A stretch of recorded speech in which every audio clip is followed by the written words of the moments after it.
forbidden chapters of history.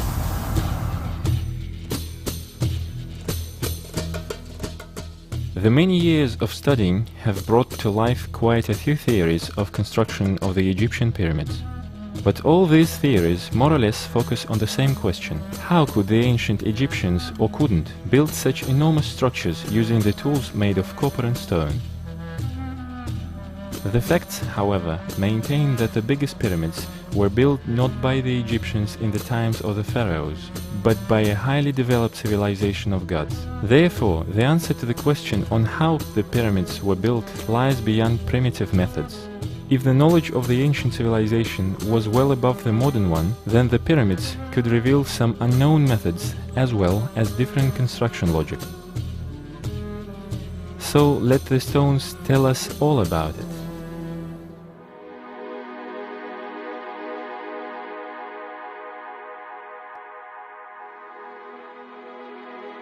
Inverted logic. The first known theory of construction of the Egyptian pyramids was proposed by an ancient Greek historian Herodotus. This version was accepted by the modern academic science, which gave him the title of the father-founder of history, although his contemporaries often called him the father of lie. A pyramid has been there many thousand years. It is so far an empirical fact which we perceive. Andrei Zhukov, candidate of science and history. We see it and we admire it. Who built it, when and why is just an interpretation. Interpretations come from certain people at certain times. One should remember that every individual has his own version. If an academic researcher reaches certain heights in the world of science, his theory is popularized and becomes public property. The person and his theory gradually turn into bronze monument, and the theory becomes a dogma. And generation of researchers to follow quite often forget that the theory was proposed by a certain individual basing on the data he then had at hand. Herodotus wrote that the ancient Egyptians had first built the step base, which was then faced going from top to bottom. But the main pyramids of Giza have absolutely no signs of such structure. Even inside the destroyed section of the third pyramid, no steps can be seen. On the other hand, Herodotus' description matches its satellite pyramids. Here one can see the stepped structure in all its beauty. Facing from top to bottom is not the best choice. It is inconvenient and doesn't allow the blocks to fit as tight as on bigger pyramids. The actual facts indicate that they went from bottom to top. Well, this granite-facing block here, it tells you how a pyramid was built and faced. They did not level it, did not bother to chip off on the inside. They first placed it separately from the pyramid. Those pieces were used later. They were obviously beveled and run down the space between the facing and the main body of the pyramid.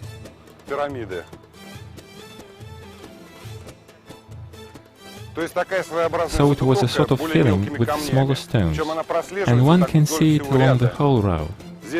Big blocks here as well, and small ones here. And it is the same all the way, all the way.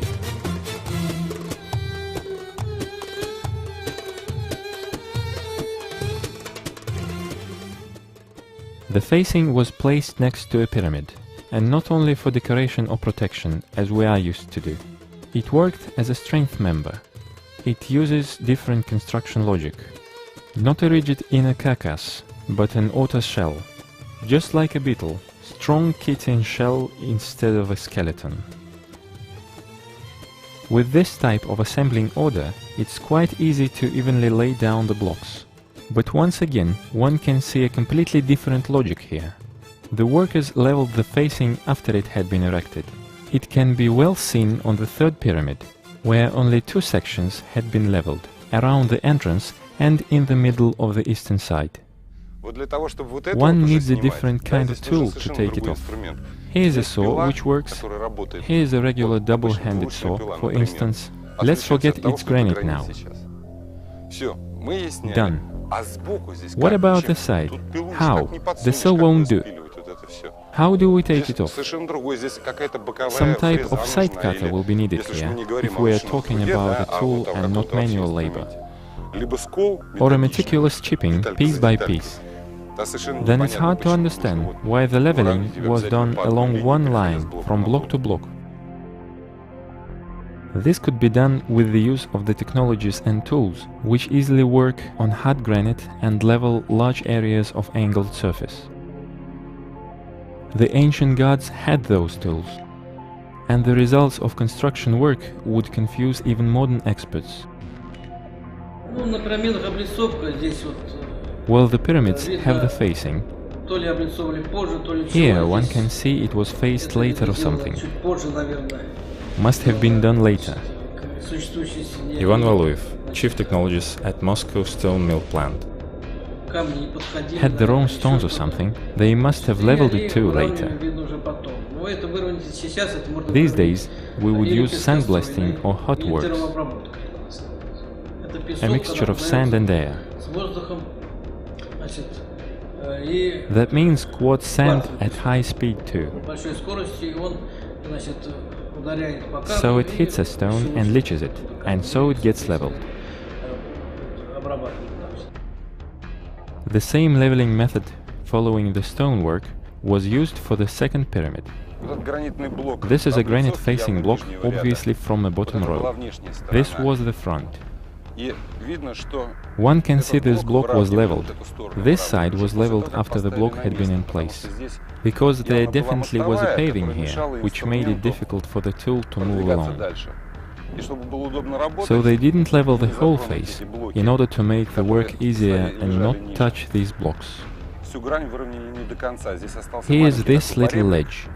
It is in the shade now.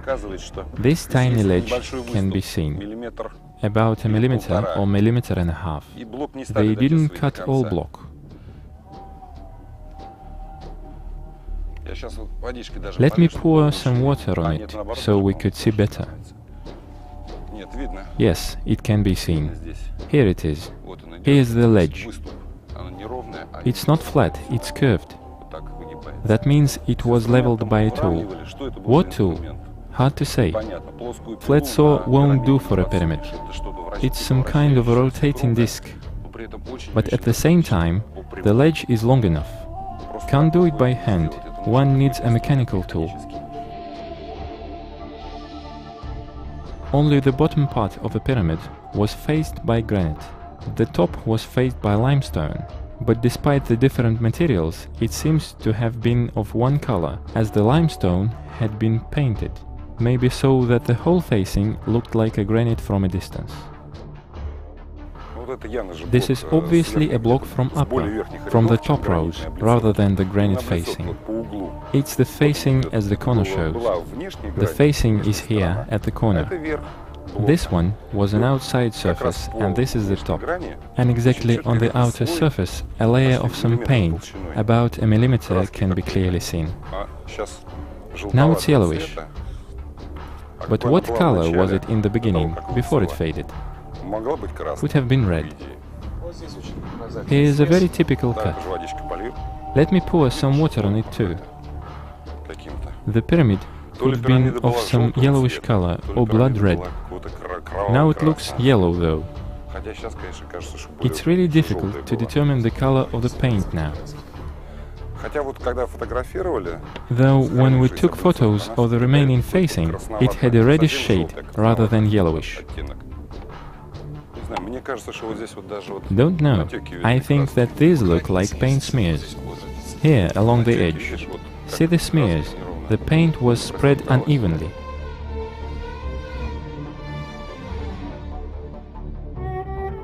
Now it's impossible to determine whether it was a facelift or the initial idea of the construction workers. But the pyramid was definitely painted a long time ago. Here one can see that it is paint rather than patina, because this side doesn't have it, although it is exposed to both the sun and the wind. It ends here. The outside surface was here and it had a block from the next row was here.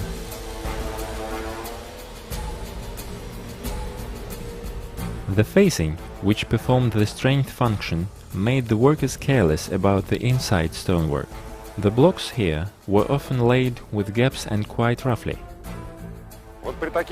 With these huge blocks in the foundation of the second pyramid on the Giza plateau or the Hafra pyramid, the workers didn't even bother to properly level the bottom surface on which they laid those jumbos. Here is a stone at the bottom, which is absolutely uneven on the both sides, and some small stones slipped under the top block. It presses them down and just sits there, carrying this load.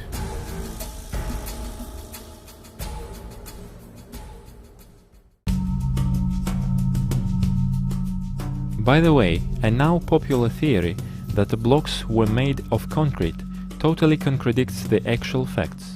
It is not concrete, but a real limestone. A detailed analysis by professional geologists proved it. The limestone structure is left absolutely intact. No signs of concrete have been found in the bottom rows as well as at the top. We were convinced of it after we climbed the pyramids of Lisht, Dashur and Giza. We even managed to reach the remaining facing at the top of the second pyramid.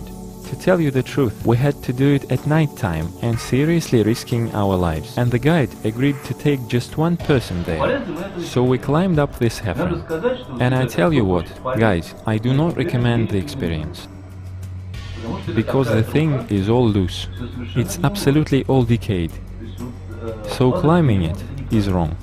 It's absolutely eroded, meaning all you touch is loose. There are some stones to clutch at, and there are stones you'd better don't clutch at, because once you've clutched at it, it moves. You can feel it move. How's that? The whole stone moves? No, if it's one big stone and you clutch it, it stays in place. But a stone may have, eroded parts. You think it's good to clutch at, and it just goes off. So, it's dangerous there. Sergei Siparov, Doctor of Science, Physics and Mathematics. Basically, you don't want to be there, even at daytime, let alone nighttime. Going up is not that bad. You can see things as you go up. You clutch at them. It's shaky, it's loose, but you still climb up. Then we went back down. And that was something, I'll tell you. Meaning not recommended. Basically, it's not a problem. But tumbling down is not a problem either, and you don't see anything, darkness. On the bent pyramid, I got stuck there too. I was going down that step section. After the curve, I didn't see anything. The same thing, it was darkness. You don't see a thing, and you set your foot on something angled like that, and it's loose.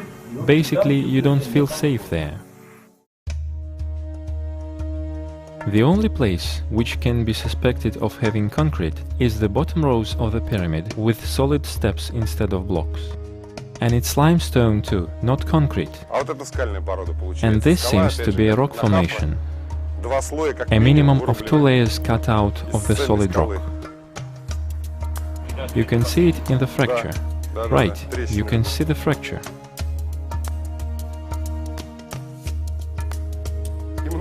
And plenty of white shells, and not concrete at all. Well, it's just a rock, limestone rock. The shells are intact, randomly placed. Regular limestone, no concrete. The formation was not cut and then cemented. The workers simply shaped a small ledge of rock formation and made it look like steps. Let's see if there's a joint here. The dust is going to come your way. No joints here, really. It's just a rock, cut for stonework, as a typical pyramid. There folks really saved on labor, didn't spend extra efforts. By the way, it's another example of unusual logic. We would level the foundation area or even excavate a pit, and only then would lay down the blocks. And the ancient craftsmen didn't level uneven surface, they made it work for them. The Abu Rosh pyramid is almost all made of one hill, which was slightly cut to a stepped shape. The angled surface of the Giza plateau in the area of the second pyramid was not leveled either. The workers dug a trench alongside the perimeter and left the bulge in the middle. If you draw a mental line from the top of that cliff down to the pyramid, you will have the level where the rock ends and the stonework starts, and everything beneath is a base, cut in the solid limestone. In other words, a ledge rock. So the fact that this block sits here, it sits on the rock. It sits on the rock. So you believe that deep inside there it's the same rock and it's just attached to the side? We could demonstrate it at this corner.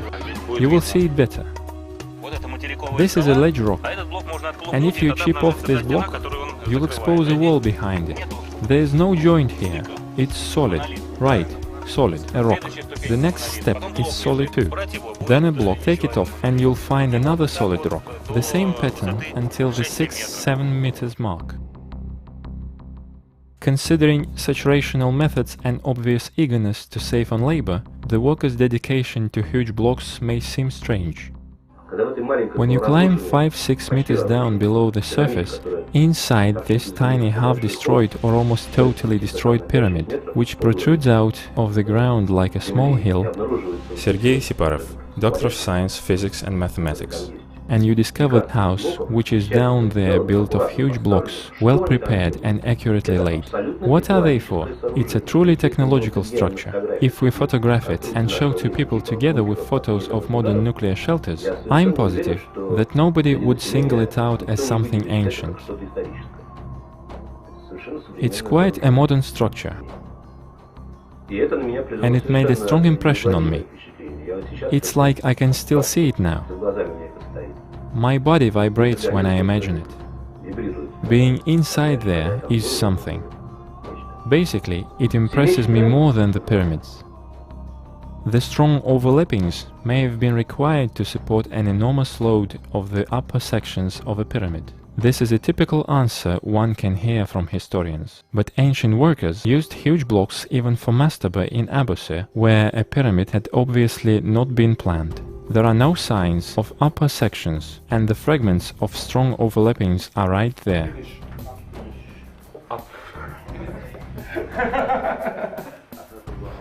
Thank you.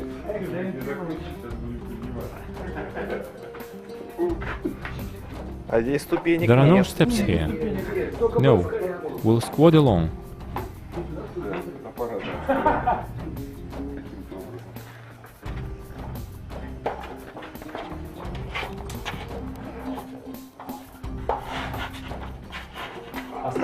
Watch out, it's slippery. There is no load on the big ceiling blocks in the third pyramid on the Giza plateau. This is an overlapping of a chamber. We're on the other side, and the chamber is below us. The granite slabs make up the dome and the chamber is beneath. And here the paired blocks sit on the both sides. They span over the whole chamber, all along its length. 1, 2, 3, 4, 5, 6, 7, 8, 9. 9 rows. And they are not used for stress relief. Yet there is some logic in it. In an area of often earthquakes, it is preferable to use big blocks, provided that the technical capabilities are there. And the ancient civilization of gods did have these capabilities. Where we would use bricks, they used huge stones, even if it was not really needed. The granite temple on the Giza plateau is a good example of the same methods and processes. Here one can see that the wall was leveled after the blocks had been laid. The blocks had been laid in a line and then skimmed. A small ledge along the wall remained. The construction process explains some strange and, at first thought, sophisticated elements of the stonework. When they leveled the wall, they skimmed the outer layer of the block and left this part. So the block sort of spans from one wall to the other, and the other way as it goes up, the same all along the wall. Considering the methods and the logic of the ancient gods, it becomes possible to restore the construction process. Before a block was laid, its bottom was leveled and it was laid on the previous row. That side was left absolutely rough. The next block was placed back to back and two saws were run, or one wide blade saw. And as the laws of geometry had it, their sides become perfectly parallel. They only had to move this block over here. As a result, we have the most perfect joint, which leaves the scientists astounded.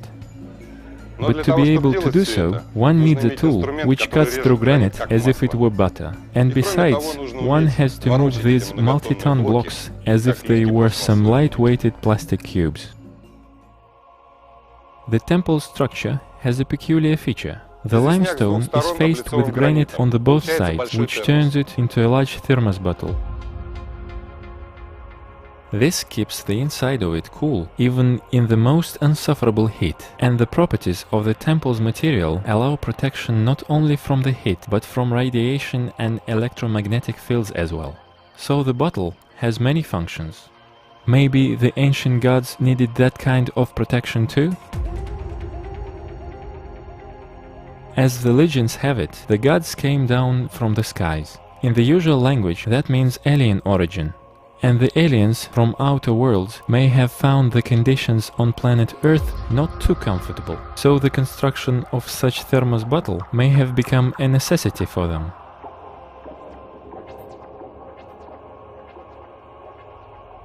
The texts in the Edfu temple tell about the times when gods ruled Egypt. Erich von Däniken believes that one of the symbols in the text depicts a flying saucer, an alien spaceship. And the historians believe that this symbol stands for the place of sacrificial offerings. But these two versions complement each other rather than exclude. The sacrifices were offered exactly to gods. Actually, debating on the issue why the aliens used to interfere with our life and don't do it these days equals to making a mistake which is based on the assumption that they constantly do so in one and the same manner. Andrei Sklerov, director of Third Millennium Foundation. But our civilization changes, just like any other.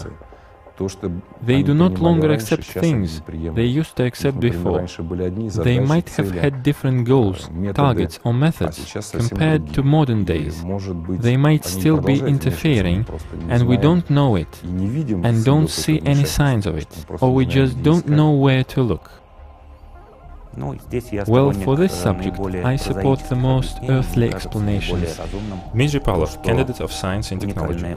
And the most reasonable of it is the one by which the unique climatic and other relevant of planet Earth give life to civilizations with a certain time period. So probably the civilization whose monuments we are now discussing was not the first one.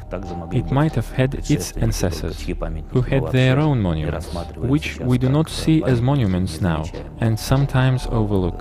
It might as well be just a natural circulation of civilizations. So even the obvious signs of the unusual logic still make us unable to choose a version. Both the aliens and the residents of planet Earth might have employed the different thinking. And it is still unclear what exactly they were, the ancient gods who greatly influenced the course of history. The initiation of the great civilizations, be that the Egyptian, the Peruvian, the Chinese or the Indian, was purposeful, meaningful, launched by the descendants, the survivors of the preceding civilization. Andrei Zhukov, candidate of Science and History. It could be given a standard term, the Atlantis. Right, but it's a stamp, the names. We are unfamiliar with the names of ethnic groups who died out some 200–300 years ago if these names are not written down. However, if the term exists, it could be used, or substituted by another, the antediluvian civilization.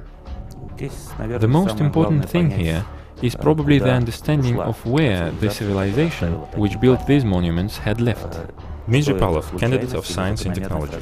Was it by chance, or is it a pattern for evolvement of civilizations? If it was by chance, then we are probably approaching the level they had once reached, and so it's time for us to think of what's going to happen with ourselves. If it was a pattern, then we should probably start preparing for the same departure and decline, so that we leave something behind for generations who will follow 10 or 100,000 years after.